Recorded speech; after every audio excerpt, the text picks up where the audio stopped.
Fisheries വകുപ്പിന് കീഴിലുള്ള agency for development of aquaculture കേരളയുടെ പൊയ്യയിലെ ഫാമിൽ സ്വകാര്യ ടൂറിസം പദ്ധതിക്ക് കളമൊരുങ്ങുന്നു.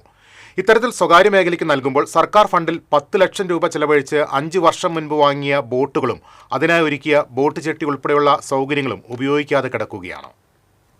അക്വാ ടൂറിസം പദ്ധതിക്കായി VR സുനിൽകുമാർ MLAയുടെ ആസ്തി വികസന ഫണ്ടിൽ നിന്ന് 10 ലക്ഷം രൂപയാണ് 2020-21 വർഷത്തിൽ അനുവദിച്ചത്.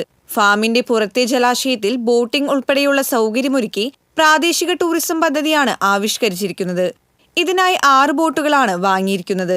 2 പേർക്ക് യാത്ര ചെയ്യാവുന്ന പെഡൽ, തുഴയൽ ബോട്ടുകളാണ് പദ്ധതിയിൽ വാങ്ങിയത്. കൂടാതെ ബോട്ട് ജെട്ടിയും ഓഫീസും നിർമ്മിച്ചു.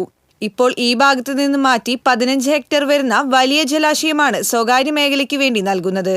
വനാമി ചെമ്മീൻ കൃഷി ചെയ്യുന്ന കുളത്തിനോട് ചേർന്നുള്ള ഭാഗമാണ് ഇതിനായി അനുവദിക്കുന്നത്.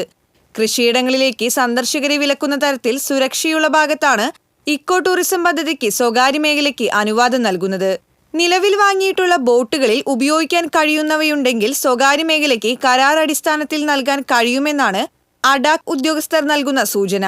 ഇക്കോ ടൂറിസം പദ്ധതിയിൽ സീഫുഡ് ഉൾപ്പെടെയുള്ള ഭക്ഷണശാല, അലങ്കാര മത്സ്യങ്ങളുടെ പ്രദർശനം, ബോട്ടിംഗ്, മറ്റു ഇലക്ട്രിക്കൽ വാഹനങ്ങളിലെ സവാരികൾ, താൽക്കാലിക ഫാം ഹട്ട്, ഫാം സ്കൂൾ, കുട്ടികൾക്ക് കളിക്കാനുള്ള സൗകര്യം, പൂന്തോട്ടം, അക്വേറിയം എന്നിവ ഒരുക്കാവുന്നതാണെന്ന് ടെൻഡർ നോട്ടീസിൽ ഉൾപ്പെടുത്തിയിട്ടുണ്ട്. TCV news, Mala.